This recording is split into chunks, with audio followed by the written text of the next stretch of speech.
bienvenue sur afleurdepeau.fr. Je vous retrouve aujourd'hui pour un nouveau tutoriel. Les premiers rayons de soleil sont sortis et ça donne envie de ressortir les couleurs un peu plus estivales. Donc je vous présente aujourd'hui un maquillage aux harmonies orange en paupières mobiles avec un peu de sarcelle pour complémenter le tout en ras des cils inférieurs. Donc voilà, sans plus attendre, on va passer au tutoriel. Alors pour commencer, j'ai déjà appliqué donc une base. Ici c'était la Primer Potion donc que j'avais eu en échantillon, mais vous pouvez utiliser n'importe quelle base. Là je vais préférer quand même une base couleur naturelle, donc comme celle-ci. Et je vais ensuite passer donc à l'highlight du sourcil. Donc pour cela je vais utiliser le crayon Eye Bright de chez Benefit qui ressemble à ça. Et je vais tout simplement en mettre vraiment en dessous du sourcil. Une fois que c'est fait, je me munis tout simplement d'un pinceau synthétique, comme celui-ci, c'est tout simplement un pinceau anti-cerne propre, et je viens estomper le tout vers le bas.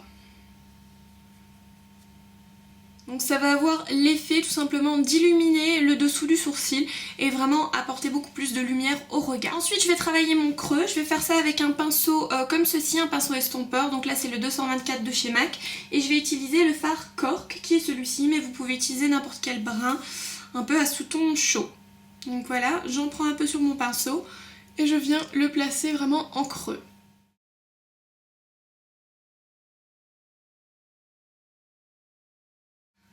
Voilà, ensuite on va commencer à travailler l'harmonie orange ici, enfin cette espèce de dégradé. Je vais commencer avec le fard Rice Paper qui est celui-ci, donc je ne sais pas si ça se voit bien à la caméra, mais c'est un espèce de couleur beige un peu jaune doré. Je vais le prendre sur un pinceau plat et je vais la poser vraiment sur toute la paupière mobile. Donc celui-ci est très légèrement satiné. C'est un très joli fard d'ailleurs, vraiment qu'on peut porter tous les jours.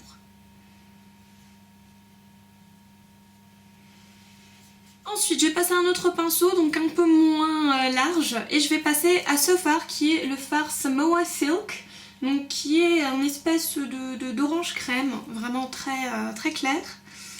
Et on va le placer en milieu de paupière. Ici l'astuce c'est de revenir aussi avec l'autre pinceau, avec le reste de Rice Paper, et de tirer le Rice Paper dans l'autre fard, donc le Samoa Silk. Donc vous voyez le dégradé il est quasiment parfait. Il faudrait peut-être même rajouter un peu de couleur au niveau du Samoa Silk.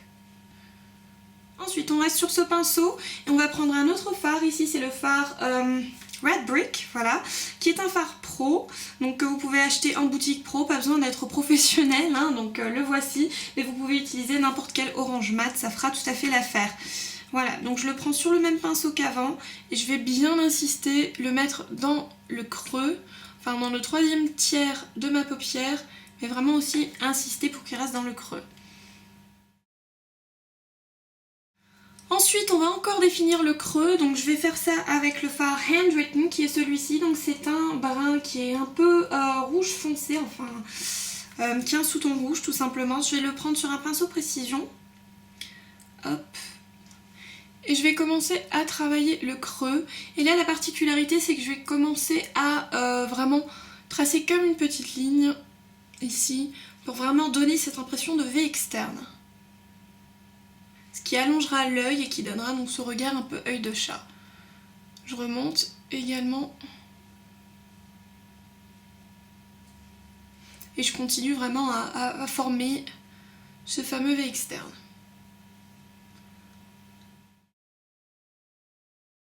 Une fois que c'est fait, je reviens sur le pinceau estompeur que j'avais avant, donc ce que j'avais utilisé pour le cork. Et je viens vraiment estomper le tout pour qu'il n'y ait pas de démarcation, hein, vous voyez. Et bien sûr, si vous avez une démarcation qui est encore trop flagrante, n'hésitez pas à utiliser un fard comme Brûlé ici. Donc c'est un fard couleur peau qui est mat bien entendu.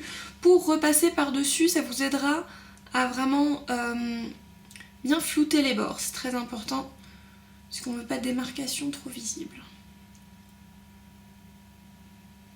Comme on est bien sûr perfectionniste, on va retracer aussi le orange pour qu'il ressorte mieux. Donc là il a été un peu, on va dire, mangé par le Handwritten. On va juste revenir le replacer en creux sur le même pinceau précision qu'avant pour vraiment intensifier la couleur. Ensuite on passe au tracé de liner donc qu'on a en ras des cils. Je vais utiliser pour cela le crayon colle féline, tout simplement pour tracer une ligne qui sera pas forcément très soignée. C'est juste pour avoir une base pour notre fard noir après.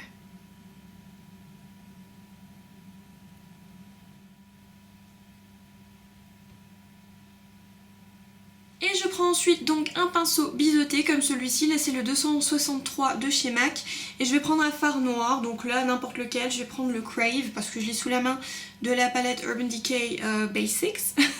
Voilà, j'ai du mal à vous montrer les trucs aujourd'hui, bref. Donc j'en prends un petit peu, j'enlève pour commencer l'excès de la main. Et je commence vraiment à le tracer le long de la ligne pour flouter le col. Et aussi donner un résultat un peu moins bâclé.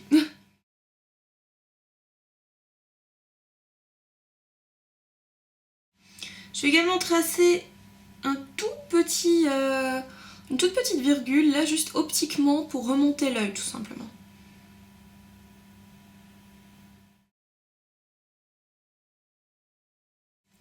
En revanche, je vais prendre un pinceau précision et quand même la flouter un peu cette virgule, pour qu'elle ne fasse pas tache. On remarque ici encore la démarcation qui donnera cet effet œil de chat. Ensuite passons au dessous de l'œil, donc qui est la partie un peu plus fun. On va prendre ici un liner donc couleur sarcelle. Ici c'est le Undercurrent de chez MAC, un Perk-Lite Intense qui est super, qui était longtemps l'édition limitée pardon, mais maintenant vous pouvez vous le procurer donc en permanent. Et je vais le mettre tout simplement en ras des cils inférieurs, mais pas en muqueuse. Là on va utiliser autre chose. Et pour finir donc le ras des cils inférieur et rajouter encore une couleur pour donner un effet un peu plus spectaculaire qui se verra peut-être pas de loin mais c'est sûr de près. On va utiliser ici un fluid line qui est le Wave Line qu'on va mettre en muqueuse. Donc c'est un bleu vraiment royal qui va un peu contraster avec la couleur Undercurrent. Et pour l'appliquer, donc vous pouvez soit utiliser un pinceau, mais ce que j'aime bien faire c'est tout simplement mettre un petit peu de produit sur la pointe d'un autre crayon et après le déposer en muqueuse. Ça marche très bien et c'est pas douloureux du tout. Et la touche finale, avant de passer au mascara, ce sera l'highlighter. Donc je vais utiliser ici l'highlighter Albatros de chez NARS, mais vous pouvez utiliser bien sûr aussi Vanilla de chez MAC. En fait il s'agit tout simplement de trouver un highlighter qui soit vraiment irisé et qui ait des reflets donc dorés. Donc voilà, je vais l'utiliser vraiment juste en dessous de l'arcade sourcilière, sur un pinceau précision. Hop. Et en coin interne. Et en même temps, je vais passer juste un tout petit peu par-dessus le Undercurrent pour avoir comme un effet de dégradé. Pareil finalement qu'en paupières mobiles où on passe d'abord d'une couleur claire jusqu'au orange. Là ici, on va passer aussi une couleur plus claire jusqu'à arriver au bleu sarcelle. Voilà, j'égalise un peu l'autre côté aussi. Et voilà, on passe au mascara. Donc là, je vais utiliser un super mascara que j'ai eu en échantillon. C'est le volume de Chanel, tout simplement parce qu'il fait un volume super sympa. Il va aussi bien séparer les cils et faire quelque chose de très joli qui ressemble limite à des faux cils. Donc voilà, je vous le conseille très vivement. Ça se dit, je vous le conseille vivement en tout cas. Moi bon, j'en ai tellement que je vais me contenter de cet échantillon et une fois que j'aurai terminé les autres mascaras que j'ai, je vais sans doute me l'acheter, mais là franchement il est super. Je vais vous montrer ça tout de suite. Donc au niveau de la brosse, ce qui m'embête un peu c'est cette pointe là, parce qu'effectivement il y a vraiment tout qui s'amasse sur cette pointe. Donc j'essaye de vraiment l'essorer un maximum, mais sinon au niveau de la brosse vous voyez des picots qui sont vraiment bien, et vous avez toute la matière qui va se concentrer vraiment en en racine des cils, et ça va effectivement donner cette impression de volume. Donc voilà, je vais recourber mes cils et je vais passer au mascara. Donc voilà, ensuite on passe à l'anti-cerne. Je vais utiliser le Studio Finish Concealer comme d'habitude pour vraiment bien nettoyer ici donc la partie des cernes. Bien sûr. Je vais insister ici aussi pour vraiment donner cette ligne bien prononcée qui fait un peu cataille. Voilà.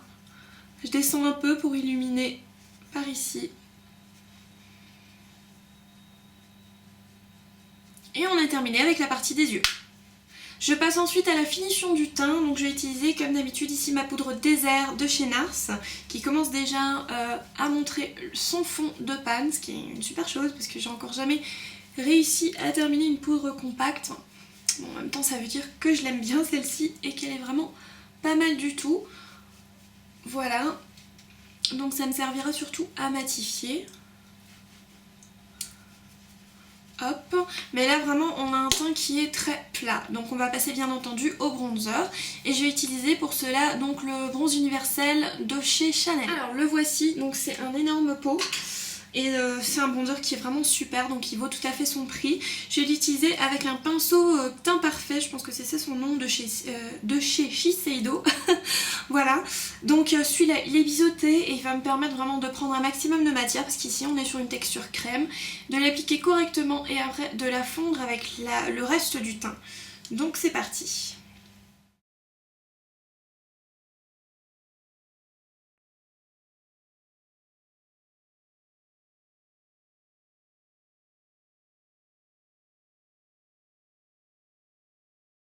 On va ensuite passer donc à l'highlighter. Moi personnellement en été j'aime bien les textures crème, alors que d'habitude on dit que c'est en hiver les textures crème et en été donc les textures poudre, mais bon il n'y a pas de règle comme d'habitude dans le make-up. Je vais utiliser ici un multiple, c'est le Copacabana de chez NARS. Vous pouvez prendre une cream color base, enfin tout ce que vous voulez. Ici c'est juste que voilà, c'est une couleur qui se prête bien. Donc vous pouvez l'acheter bien sûr en format... en grand format, ici ça faisait partie d'une édition limitée de plusieurs multiples. Donc on préférera l'appliquer avec le doigt parce que là c'est pas très précis. Donc on va utiliser le doigt et on va vraiment venir en mettre au haut des pommettes. D'ailleurs ça existe aussi en texture liquide.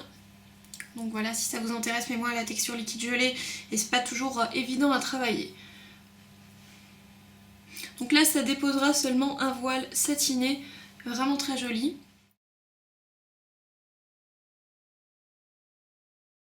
Et pour terminer je vais utiliser une Mineralized Skin Finish, donc ici tout simplement parce que c'est un blush qui est, enfin oui un blush on peut dire ça comme ça, qui est à la limite du rose et du orange, donc ce sera super pour ce type de make-up.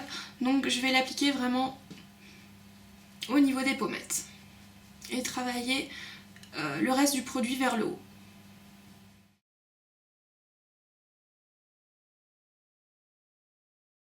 Et ensuite bien entendu pour terminer le look on va passer donc aux lèvres. Donc là j'ai un Cream Sheen Glass, on va rester sur une texture gloss qui est une édition limitée qui était sortie l'année dernière, je crois c'est Geo Pink.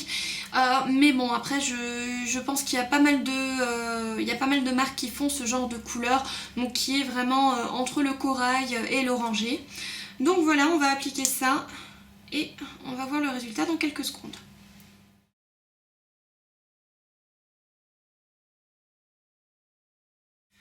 Donc voici le résultat final de ce look printanier, estival, coloré, un look fun quoi, comme j'adore les faire et que malheureusement je ne peux plus vraiment trop porter au quotidien.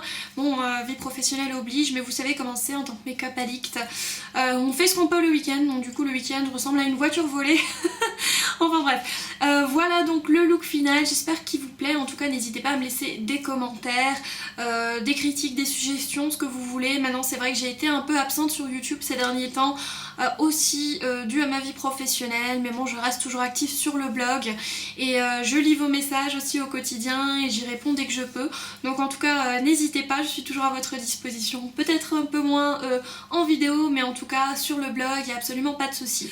Voilà, je vous remercie et je vous dis à bientôt sur afleurdepeau.fr.